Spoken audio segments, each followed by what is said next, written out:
move to the Premier League and would welcome an Arsenal bid, as Portugal reported. Arsenal still deciding between Sesko and Gyokeres. Andrea Berta simultaneously advancing both deals. Now, I've got something to say on that. If they are yet to decide, Benjamin Sesko or Gyokeres, of course there could be deliberation. They could find out new. Someone could present a new argument and things. But with the amount of years we've been linked with Sesko, and we've been linked with Gyokeres from last year, if they are still deciding, it cannot be down to anything from a tactical and technical front. So on the football pitch, it has to be down to agent fees. If we buy this one, what do we do with the budget? What Sporting and Leipzig want in terms of the payment terms? So the fee and how you want to pay it and all those other things. I don't think it can't be. You're too late in the day now if you're still deciding about them purely. What I'm getting at is just ability, like what they do or don't do on the football pitch. We've probably dotted I's and crossed T's and had long meetings with that, discussed the pros and the cons. So it depends. But it's nice to see Bertus advancing both deals. And to be fair, it's probably a funny game because Arsenal, you don't know 100% that Gyokeres or Sesko want you. And you probably like Gyokeres, you like Sesko, you're ready to go in either direction. If you're Sesko, you might want to sign for Arsenal, but you know they're talking with Gyokeres. If you're Gyokeres, you know they're talking with Sesko. Ollie Watkins' name's being floated. It seems like whether he plays for Arsenal or not, he's going to be gone from Villa. So there's a lot to discuss, man. Crucially, though, he said Gyokeres would be open to a move to Manchester United. There's been no formal rejection, but a deal to date has also never been at an advanced stage, despite suggestions. That's another thing. For all the talk about Arsenal and United, it don't feel like there's like this Gyokeres deal to wherever he goes is as advanced as we're led to believe. So what is happening in the papers and what's going on in reality are two very different things. Sometimes they can overlap. United have not made any formal approach to Sporting. Swedish striker is one of several striker options for United. Gyokeres believes he'll be allowed to leave Sporting for 70 million euros. Arsenal have always been one to watch, but it will depend on Berta now because he's also in ongoing talks for Sesko at the same time, with a bid for one of the two targets expected soon. Gyokeres is giving priority to the Premier League despite having firm Saudi interest and a growing number of European suitors. He's been linked with AC Milan, Juventus, Atletico Madrid, Napoli, Chelsea, Liverpool, as well as Arsenal, Man United, and Saudi clubs, as you saw there, people. So he apparently is allowed to leave for 60 to 70 million, but we see a lot of drama with the president and all that stuff last week. Apparently, the player sees glass half full on Arsenal transfer, believes Arteta will try to sign him, people. Apparently, Arsenal have gone cold. Over the past week, the drama around the Sporting striker has grown, with the strikers camp believing they had an agreement he could leave this summer for 60 million euros, plus a further 10 million euros in bonus payments. Sporting blew that up last week, making it clear privately and publicly that such an amount simply wouldn't be accepted. Arsenal are likely tempted into being interested by the prospect of a relative bargain deal, and then somewhat froze as the price went higher, moving closer to other options. Apparently, Gyokeres still wants a Premier League move and wants to play Champions League football next season, leading him to Arsenal. Juventus and Atletico Madrid are said to be pushing. As it stands, Gyokeres isn't keen on them kind of moves and wants Premier League and Champions League football and to fight for a title, hence why snubbing Man United. Fair enough. He prefers to see always the glass half full, believing that Arteta will still make a new effort to include him in his next working group, whatever that means, people. So again, within the last 3 minutes or so, we've just read 3 different articles, 3 different things are being said. So, boy, it is what it is. It is what it is. Romano did say contacts between Leipzig, Sesko's camp and Arsenal have been ongoing now for 2 weeks. But as of today, no agreement between clubs or with the player. Last week, there was some really concrete and strong contact to advance. There's still work to do. Fair enough. Fair enough. Interesting. Arsenal remain in active talks with Gyokeres' reps. The Gunners also spoke to Sesko last week, but they haven't reached an agreement yet, as we could see. Mikel Arteta picks between Benjamin Sesko and Gyokeres. As things stand, Arsenal thought to be actively working on deals for both strikers, a clever ploy by new sporting director Andrea Berta, who doesn't want to put all his eggs in one basket. Both Sesko and Gyokeres might cost a lot for Arsenal, where they're to be the Gunners' sole focus, hence why Berta is currently refusing to commit to just one. According to a well-placed Portuguese journalist Sebastiano Sousa Pinto, forgive me for mispronunciations, things have now become a little more transparent in that regard. Given his strong understanding of Gyokeres' situation at Sporting, he's declared that Sesko is actually Arteta's priority this summer, something which must be becoming interestingly clear in Portugal.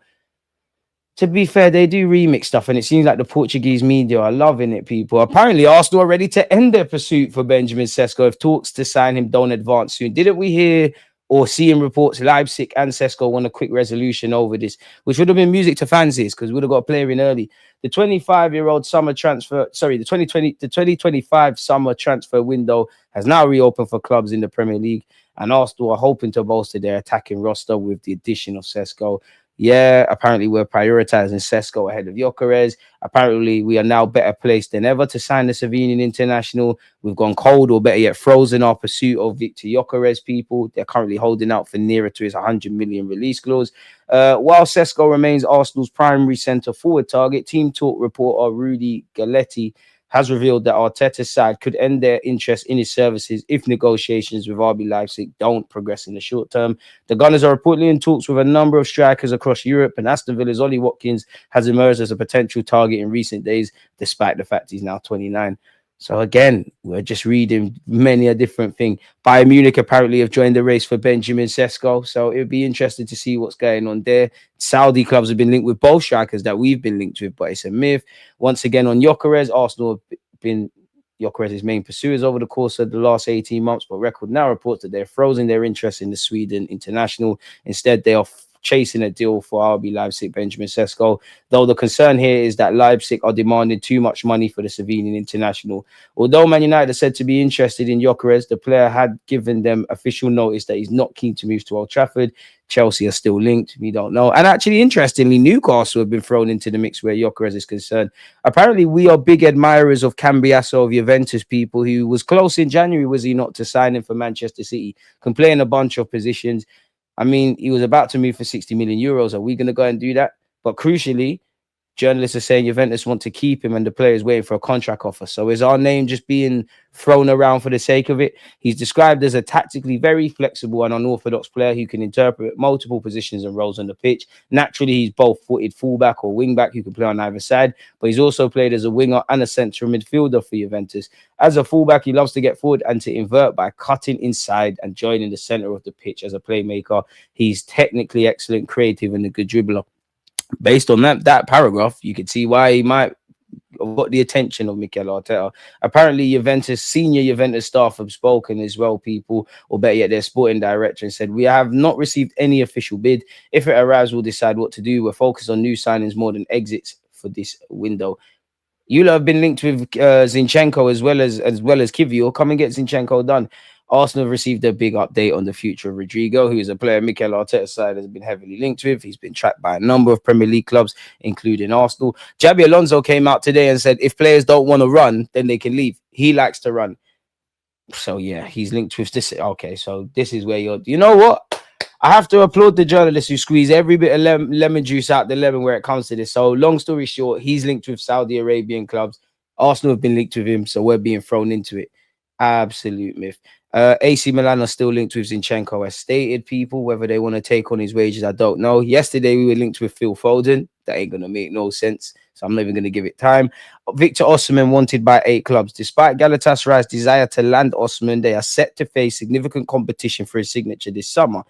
That is according to Team Talk's Rudy Galetti, who claims AC Milan, Arsenal, Chelsea, Juventus, Manchester United, PSG, and Real Madrid are all keeping close tabs on Osimhen's situation ahead of a possible bid. What are we saying there, people? Are we involved?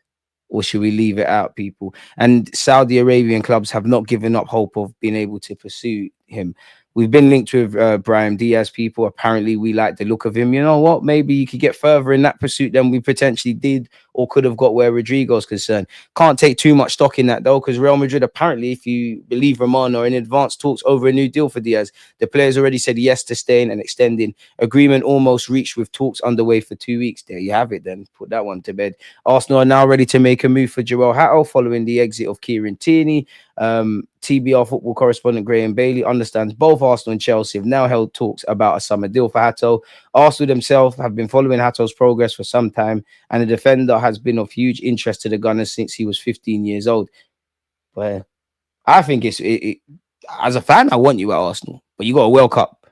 It makes sense to stay at Ajax at 19 to stay for another year. I love him as a footballer, man. He can play centre-back, played left-back, over 100 appearances now at 18, 19 years of age, captained Ajax on occasion. There's a foundation there, man. Just put the money down, bring him to the carpet. Speaking of defenders and whatnot, as I said, we're linked with Hato. Zinchenko is being linked with AC Milan. Apparently, they inquired about Calafiori, didn't get anywhere. Kivio is someone that's always linked with moves away. Apparently, his impressive end to the campaign may mean that the Gunners wanted to stay. We might want him to stay, but does he want to stay or does he want to depart? Smash the like button if you haven't, people, because first team's hard to come by. I'm tired of hearing about Gyokeres, if I'm honest. Nico Williams has made his decision. Either he joins Barcelona or renews his contract with Athletic Club. He has decided to ignore other offers because he wants to fulfill his dream of moving to Barcelona, or he stays. Nico Williams wants to go to Barcelona. Other clubs are aware that the player is giving his priority to Barcelona. Now it's on Barcelona to decide who they want to sign. Luis Diaz, Rashford, Nico Williams, and also whether Williams' deal is possible financially. Release clause, payment terms, salary, and commissions. The race is not over as long as Barca didn't make their decision. Bayern have Nico as their priority and are still calling. People need to find some self-respect, man. Like, this is someone that is ready to offer himself to Barcelona, be very flexible with his wage demands. You don't want... listen, Bayern Munich, you can chase Donny if you want. Arsenal, move on now. Nico Williams is aware, and look, even that, he knows he's not first choice and he's still twerking. Nico Williams is aware that Luis Diaz is Barcelona's priority target and is willing to adapt sportingly, financially, and personally to move to the club. Arsenal, meanwhile, are bidding hard for the player and are offering a €9 million net annual salary, which neither Barcelona or Atletico Madrid can match. It's clearly not about peace. It's clearly not about money. Williams has asked for more time to exhaust all options of joining Barcelona before considering other clubs. Keep it moving, man. Keep it moving. And we did see Arsenal and Bayern have been knocking on his door. Both clubs are ready to activate his release clause. But again, it says the man wants Barcelona. Barcelona have asked their winger transfer targets for the same thing. They expect them to take a step forward, reduce their economic demands, and force their exits with their current clubs. And it's interesting. They have been linked with Rashford, where we've heard that Rashford's brother was over there with Deco. We heard it last week when Nico Williams and Deco's concerned. Now, on the face of it, Luis Diaz ain't got no reason to leave Liverpool. You just won a league, etc. But I'm sure being South American, his dream was always to go to Spain. That makes sense. He was talking in the Colombian national press as well about wanting to go. Nico Williams, we've gone over that. Rashford, he wants to. So you'd imagine all of these guys would do that because they all want to leave their current situations, innit? So it is what it is. And once again, we're bidding hard, people. Arsenal are keen on signing Williams, but the forward wants to join Barcelona. Based on that last sentence, just keep it moving, do something else. Laporte has doubts about Nico Williams, especially after the player rejected Barcelona last summer. It's an issue of pride for the president. This is why Nico's agent had to make the first move, not the club. Boy, there you have that. No offers have been received for Gyokeres. I don't know why I've got this. This is horrible laid out website. Clubs keeping tabs on Manchester United's Alejandro Garnacho, Chelsea, Aston Villa, Spurs. You'll be delighted that Arsenal's name isn't there, innit, people?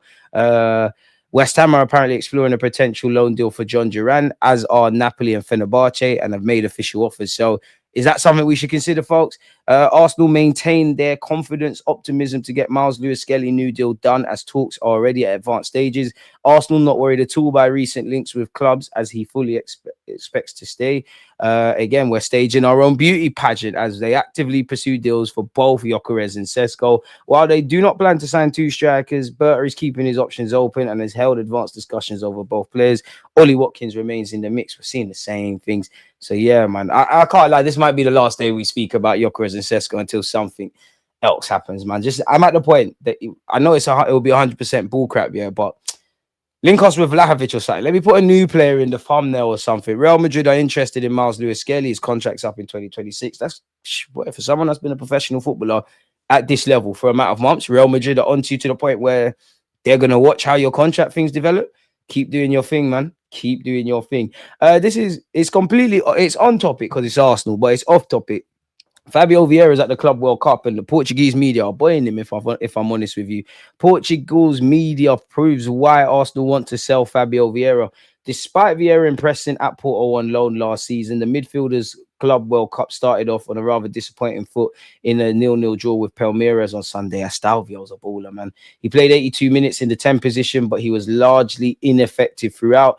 The Arsenal loanee has actually impressed in a deeper role in recent months at Porto. I wonder if that's food for thought.